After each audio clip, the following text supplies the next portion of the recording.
제목은 Outlook and Status of Advanced Biopharmaceuticals in Korea인데요. 원희목 협회장께서는 그 페이지 6페이지에 계신 것처럼 서울대학교 의학대를 나오셨고요. 국회의원까지 하시고 약사협회라든지 또 그전에 자역협회에서 아주 활발하게 장으로서 대한민국의 바이오 산업의 리더로서 굉장히 열심히 해주신 저희들이 든든한 버팀목 역할을 해주시고 계십니다. 오늘 정말 귀한 발걸음 하셨는데 한 20분간 강의를 부탁드리겠습니다. 감사합니다. 네. 네, 안녕하십니까.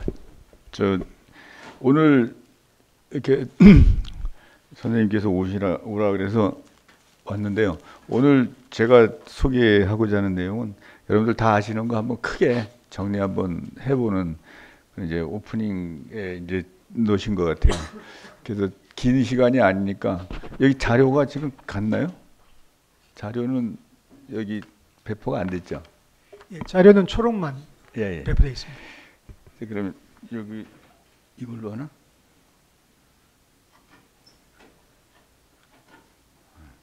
자, 오늘 제가 소개하고자 하는 거는 이제 바이오약품 시대의 도래, 첨단 바이오약품 산업의 동향, 한국의 첨단 바이오약품 개발 현황, 그다음에 산업 활성화를 위한 노력, 이렇게 이제 4개의 꼭지로 준비를 했습니다.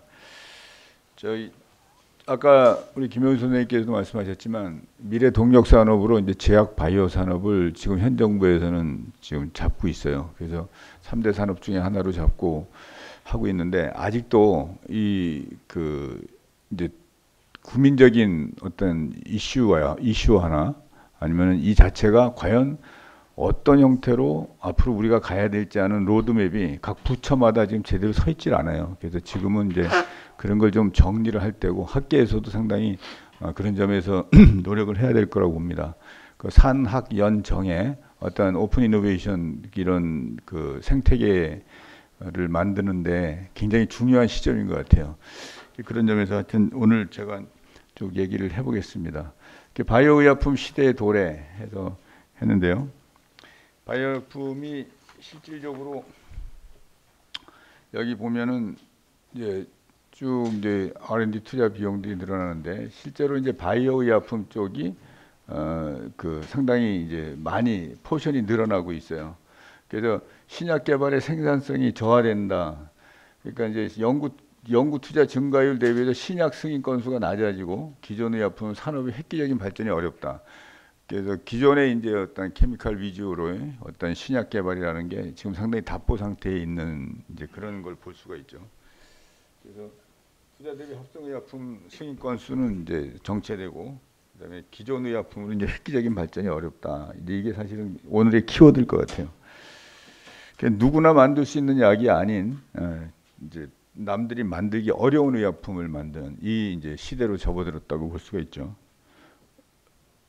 그리고 그 2024년도에 약 400조 원 규모의 바이오 의약품 시장이 도래할 것이다. 지금 이제 의약품 시장이 1,400조 정도 되는데요, 현재. 거기서 바이오 의약품이 사실은 지금 포션이 적은데 앞으로 획기적으로 바이오 의약품의 포션이 늘어날 것이다. 그래서 여기 이제 그 합성 의약품의 포션은 조금씩 줄고 있고 바이오 의약품의 포션은 계속 늘고 있습니다. 그래서 이제 이때는 한 7대 3 정도의 포션을 2024년은 가져올 것이다라는 예측을 합니다.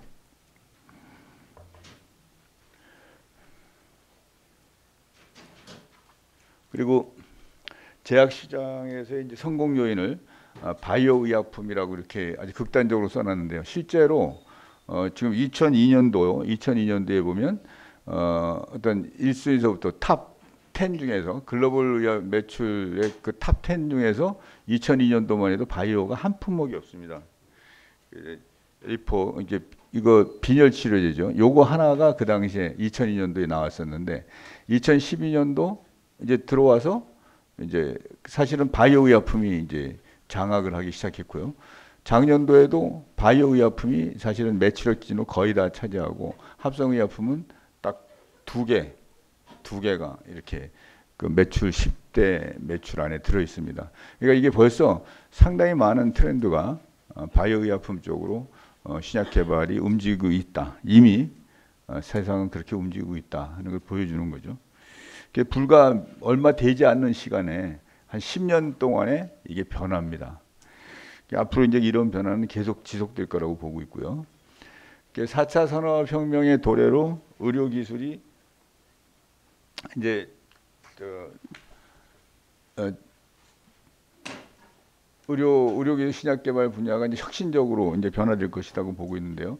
특히 이제 AI, 그 다음에 IoT, 빅데이터, 요 이제 4차 산업혁명을 이제 대변하는 요 세 가지 인공지능과 IoT와 빅데이터, 이 부분에 대한 사실은 이제 앞으로의 활용도가 상당히 높아질 겁니다. 이게 이제 첨단 바이오 의약품하고 딱 맞는 거죠. 요 세 가지가.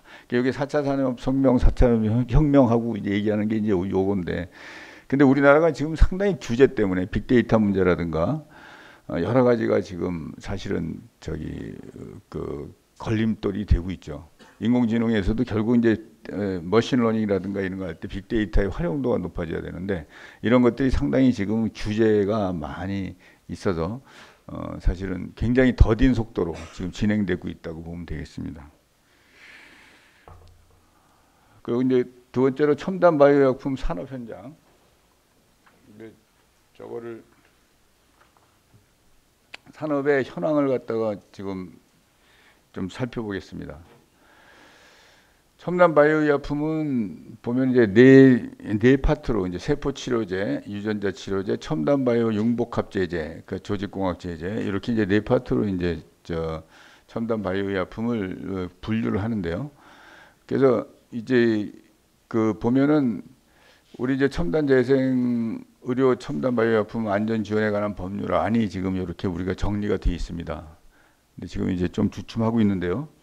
그리고 여기 첨단 바이오 의약품의 가치는 이제 혁신성에 기반한 파급 효과. 그러니까 이제 개인 맞춤이다. 그러니까 이제 점점 일단은 그 한 제품이 보편 타당성 있게 모든 인류의 모든 사람들한테 이렇게 적용이 되던 의약품의 개념에서 이제는 개개인, 인디비주얼, 개개인의 맞춤 의학으로의 이제 변화가 결국은 갈 것이다. 그러니까 상당히 다양성이 요구가 되고요. 그래서 이제 개인 맞춤 의학, 재생 의료 뭐 이런 것들이 앞으로 이제 상당히 큰 파급 효과를 줄 것이라고 보고 있습니다. 근데 맞춤형 치료에 기반하고 그래서 이제 그래서 더 위너 텍시도를 이렇게 했는데요. 그러니까 어떤 대박 하나 신제품이 터지면 그냥 온 글로벌 시장에서 다 이렇게 하는 이런 시대가 이제 지나간다 이렇게 보고 있는 거죠. 글로벌 차원에서 절대적으로 기술 우위를 보유한 기업들이 극히 소수다. 그래서 이제 삼성 바이오로직스나 우리 셀트리온에서 사실은 상당히 이제 큰 비용을 들여서 이제 바이오시밀러 이제 장치 산업을 하고 있습니다. 그리고 거꾸로 이제 바이오베타라든가 이런 거에 대한 이제 개발을 이제 하고 있는데요.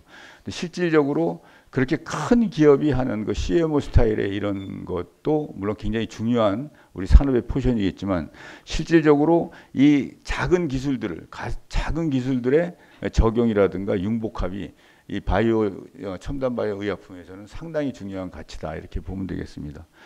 다양한 참여 주체와 오픈이 기존 의약품과 다른 이제 사업 모델을 이제 요구한다. 각 개발 단계의 고도화된 전문 역량이 필요하다. 그러니까 이제 아까도 그런 얘기가 있었습니다만 결국은 이제 산학연정. 그러니까 예를 들어 연구를 하는 어떤 그 학계라든지 아니면 바이오 스타트업 벤처라든지 이런 데와 근데 기존의 그 우리 제약사들 그 산업 현장에서 그 파트너링 이런 걸 통한 어떤 오픈 이노베이션이 지금 상당히 중요하다. 그렇게 하면서 이제 국가 지원도 들어오고 어떤 금융도 들어오는 이제 이런 선순환 구조가 지금부터 마련돼야 된다 이렇게 봅니다. 그래서 그런 일들이 이제 이미 일어나기 시작했어요.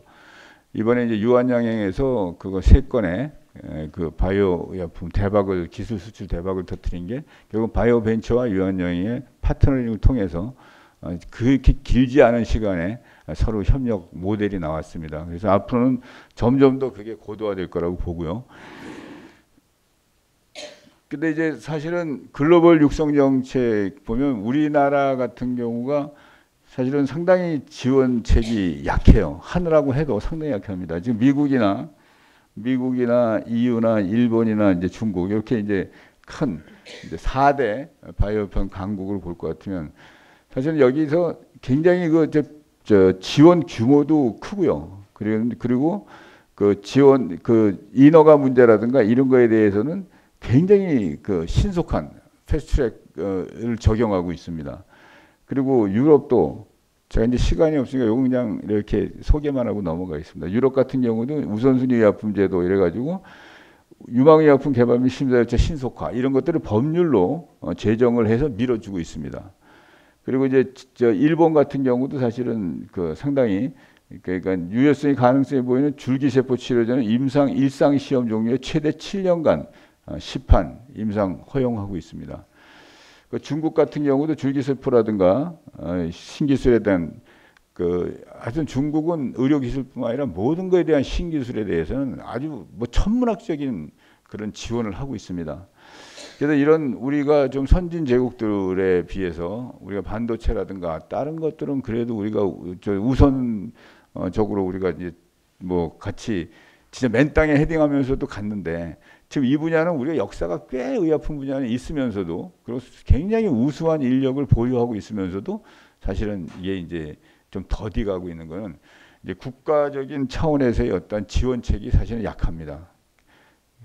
그래서 이제 글로벌 국가 지원 및 투자 동향을 보더라도 지금 뭐 미국 같은 경우 지금 아주 크죠. 뭐 1조 한 2조 가까운 돈들이 줄기세포 분야 예산이 한 해에 이렇게 쏟아붓고 있고요. 촉진센터를 건립해가지고 그다음에 이제 이거 갖다 이제 지금 같이 파트너링 한다든가 이런 걸 하고 있고요. 줄기세포 중개센터를 건립하고요. 뭐 이런 식으로 해서 엄청난 지원과 투자를 하고 있습니다. 그리고 EU 같은 경우도 사실은 이제 상당 부분 이제 지원을 대대적으로 하고 있고요. 그리고 일본도 사실은 뭐 RPS 세포 네트워크 향후 이제 10년간 1,100억 원 이제 투자하는데 이제 이런 것들이 혁신형, 재생형, 신약 개발, 연구 개발 추진 같은 것들도 사실은 상당 부분 우리보다 앞서서 지금 이제 투자를 하고 규제를 이제 거의 규제가 어떤 면에서 이쪽에서는 일단은 네거티브 규제를 해가지고 상당히 많이 활성화시키고 있습니다. 그다음에 이제 중국 같은 경우도 중대 신약 창제 과기 중대 전문 프로젝트 이래가지고 이제 중국 참 굉장히 강하게 밀어붙이죠. 그래가지고 뭐 기술 굴기 뭐 어쩌고 해가지고 중국은 참 무서운 나라 같아요. 그러니까 줄기세포 중개연구 중점 전문 프로젝트 같은 거 지원하는 게 이 지원하는 저 비용이 그냥 우리가 상상할 수 없을 정도의 비용을 대고 있습니다. 그래도 4조 4천억 원 정도를 갖다가 한 프로젝트에 이제 밀어넣고 있는 그런 상황입니다. 그래서 이런 걸 보면은 조금 우리가 좀 기운은 좀 빠지는데 실제로 요거랑은 좀 다른 패턴의 이제 우리 나름대로의 특징을 가지고 있습니다. 그래서 다음에 보면요. 이제 글로벌 기술 개발 동향은 보면은 이제 고령사회 희귀 난치성 질환 등에 맞추면 첨단 바이오품 개발 확대한다. 그러니까 이제 이건 뭐 우리가 이제 이런 동향이죠. 생체 줄기세포 외에도 배화 줄기세포를 위한 연구 개발이 가시화되고 있고 세계적으로 2,000건 이상의 유전자 치료제 임상 시험이 진행 중이다. 이거 상당히 많이 늘었습니다. 최근에 들어서. 그래서 일단 세계적으로 글로벌 기술 동향, 개발 동향이 사실은 엄청나게 바이오 의약품 쪽으로 큰 흐름을 트렌드를 바꾸고 있다. 세계적 성장 가능성, 자국 내 상업화 역량이 높은 분야에 집중 투자한다. 그러니까 이제 각각의 자기 나라와 자기 업계나 이런 데 사회 환경에 맞는 그런 분야에 높은 집중 투자를 하고 있다. 그래서 이제 우리나라 같은 경우도 사실은 줄기세포 같은 경우는 딴 나라에 비해서 일찍 시작했는데도 불구하고 그 다음에 이제 4개 제품 나오고 난 뒤부터는 후속이 안 터지고 있습니다. 그래서 하여튼 융합기술 3D 포인트 등 새로운 기술에 대한 선진국의 이제 신속 대응 이런 것들이 이제 사실은 상당히 신속하게 어떤 대응을 하고 있다. 그리고 그래서 이제 그렇다 그러면 우리나라 한국의 첨단 바이오약품의 개발 현황은 지금 어떻게 돼 있는가? 한국의 첨단 의약품 임상 현황을 보면은 여기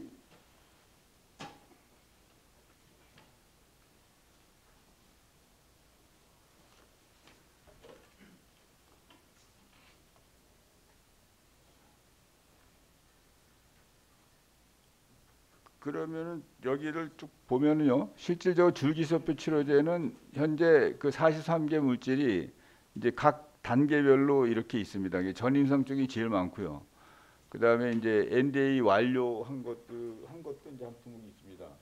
그래서 그 신약 허가 신청을 한 것도 있고, 그 유전자 치료제 같은 경우도 사실은 이 전도 단계에서 지금 많이 있고요.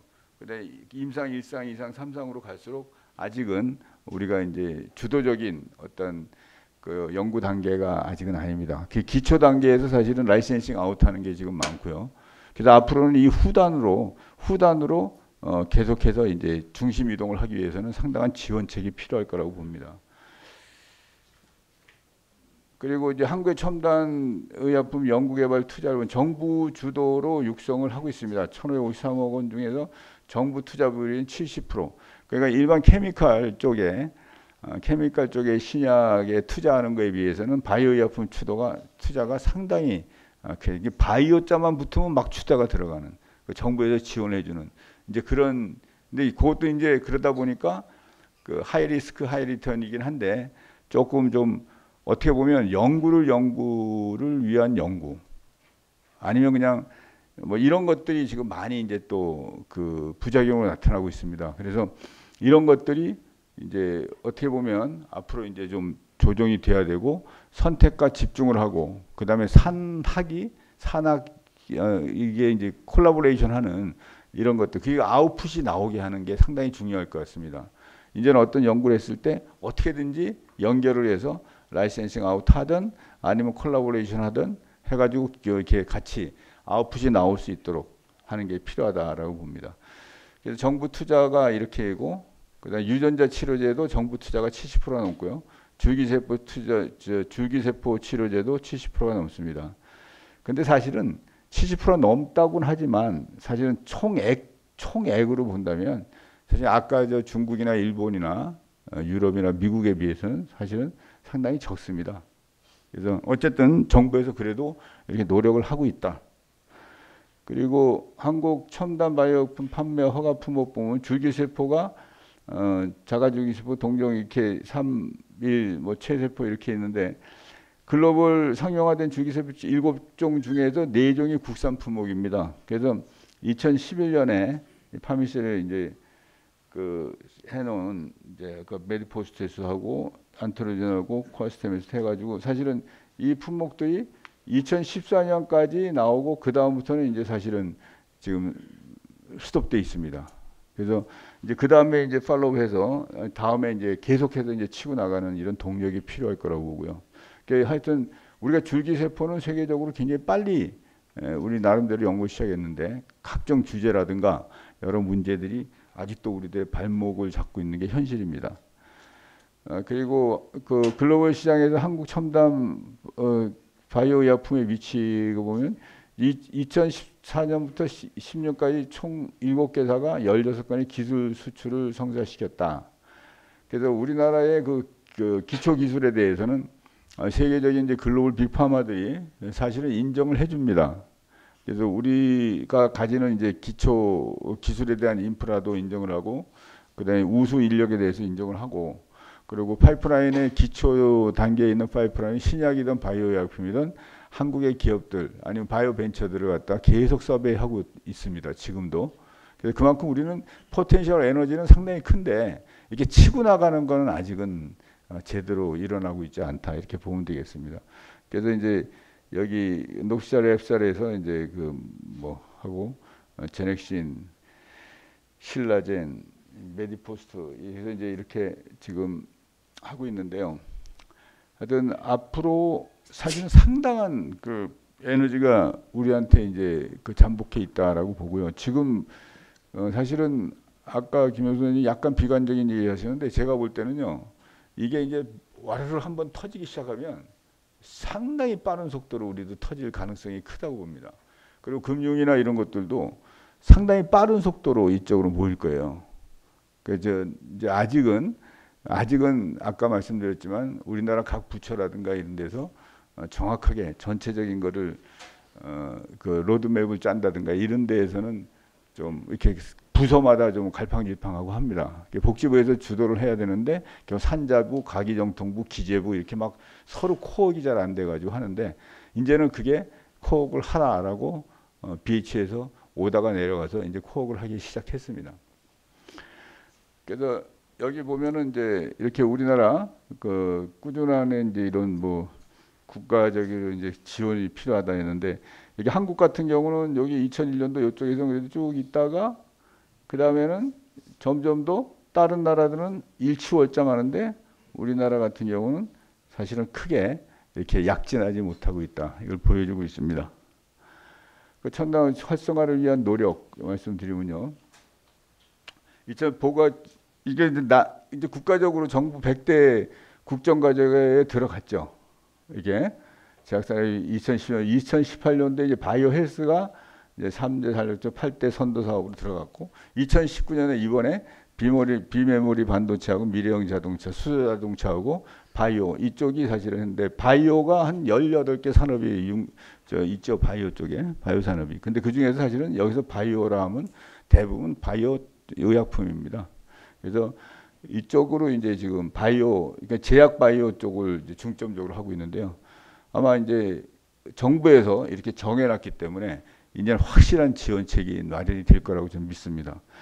근데 이제 선진국과 점점 우리가 비교해서 2011년에서 16년 사이에 우리가 미국을 100으로 했을 때 우리가 81 정도의 어떤 줄기세포에 대한 우리 캐파가 있었던 게 이제 73% 줄고 유전자 치료제도 71.4에서 70.4 다소 줄고 그러니까 이게 그냥 좀 이렇게 커져가야 되는데 사실은 좀 줄고 있다라는 게 그러니까 우리가 준다는 거는 이 포션이 줄어든다는 거는 다른 나라들이 그만큼 막 뛰어갈 때 우리는 막 뛰어가지 못하고 있다 이런 얘기를 볼 수 있겠습니다. 그 첨단 바이오약품 산업의 이제 규제 정책 시스템 이게 규제 성기 생명윤리 및 안전에 관한 법률 이게 이제 우리 규제 대부분 하는 건데 이게 이제 뭐 인간의 존엄과 가치를 침해하거나 인체 위해를 끼치는 것을 방지한다라는 걸로 했는데 이것이 너무 이렇게 어떤 첨단 의약품에 대해서 어디까지를 이렇게 가늠을 할 거냐, 가름을 탈 거냐 이런 부분에 대해서도 이제 사회적 가치의 문제인데 이제 우리도 좀 더 오픈 마인드를 사회적으로 가져야 되지 않을까 하는 생각이 듭니다. 연구 진흥 성격으로 해서 연구 종합 추진 계획을 했었는데요. 줄기세포 연구 활성화 방안, 줄기세포 R&D 투자 효율화 방안 이런 식으로 했고요. 바이오 경제 혁신 전략 2025 해가지고 3차 생명과학 육성 기본 계획을 지금 세우고 있습니다. 그래서 이제 R&D 투자 강화 뭐 이런 것들을 지금 강력하게 밀고 있습니다. 그러니까 지금이 저는 우리가 전부 다 한바탕 여기에 도전해야 될 아주 적시의 타임이라고 생각을 합니다. 우리나라의 그 산업 구조상 정부에서 이거 미래 동력산업을 찍어주지 않는 한 사실 쉽지가 않습니다. 그래서 지금은 이제 정부에서 찍어줬다. 그럼 우리가 이제 한번 제대로 바닥이 아주 용트림을 할 때라고 생각을 합니다. 이거 지금 이제 첨단 재생 의료 및 첨단 바이오품의 안전 지원에 관한 법률 뭐 이번에 하다가 뭐 디시즌하고 뭐 이럭저럭 뭐 일들이 생기고 뭐 아까 쌈바 문제도 좀 터지고 해서 조금 이게 주춤하고 있는데요. 근데 이거 갈 겁니다. 조만간에 갈 거고요. 목적, 주요 내용, 효과, 뭐 경과 뭐 이런 것들은 지금 이제 여기 우리가 알다시피 이제 어떻게 보면 첨단 재생 의료 안전 지원에 관한 법률 해가지고 실질적으로 촉진시키자는 이제 법률인데 여기에 대한 자세한 내용은 한번 보시고요. 넘어가겠습니다. 지금 국회 법제사법위원회에서 재검토 결정인데 법안심사소위에서 이것도 이제 조만간에 다루게 될 거고요. 약간의 수정을 거쳐서 통과될 거로 봅니다. 그리고 첨단 바이오 의약품 규제 정책의 방향은 환자에게 신속한 접근, 안전하고 유효한 사항, 규제 방식이 전환돼야 된다. 미국, 영국도 신기술에서는 사실은 원칙적으로 허용하고 예외적으로 금지시킨 네거티브 시스템으로 규제를 하는데 우리 같은 경우 여기 지금 거꾸로 돼 있어서요. 상당히 힘듭니다. 근데 앞으로 이제 네거티브 시스템으로 가자라는 게 상당히 설득력을 얻고 있습니다. 그리고 연구 기술 실용화까지 연계성 있는 정책이 마련돼야 되겠다. 그래서 이제 대부분 이제 자금력이 상당히 부족합니다. 바이오 벤처들이나 그래서 이제 이게 그래서 여기에 이제 그 기관 간 협력으로 기술 실용화 기간을 단축하는 게 절실하고요. 또 이렇게 자금력 부족한 부분을 어떻게 이제 공적 자금과 민간 그 금융을 갖다가 최대한으로 이쪽으로 좀 돌릴 것인가 하는 것들도 우리의 숙제라고 봅니다.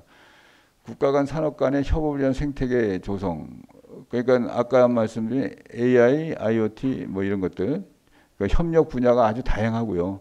글로벌 규제항에도 주도권학벌이라면 각 국가의 협력도 중요하다. 이거 오픈 이노베이션이 이제 글로벌 오픈 이노베이션까지 포함하는 아주 대대적인 서로 협력 관계를 유지하지 않으면 안 됐다.